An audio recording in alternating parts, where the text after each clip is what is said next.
So you have your Excel sheet like this and you want to print it with all the borders included.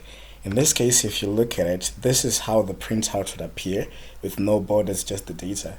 But it won't be really that neat for you. So this is how you make sure that your borders appear when you are printing as well as exporting to PDF. So all you have to do is to select the whole sheet that you are working on, and then you go to the Home tab here.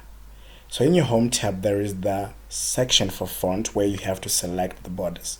So in this case, you decide which borders you want to include. In this case, I will just include all the borders.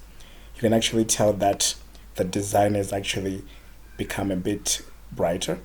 And then after that, if you click your Control P to check for your print preview, you can tell that all the borders are now appearing on all the sheets that you're working with. So pretty much when you do that, even when you export it to a PDF like this, you can tell that it will also have to display all the borders. You can tell now all the borders are now appearing. So this is pretty much it.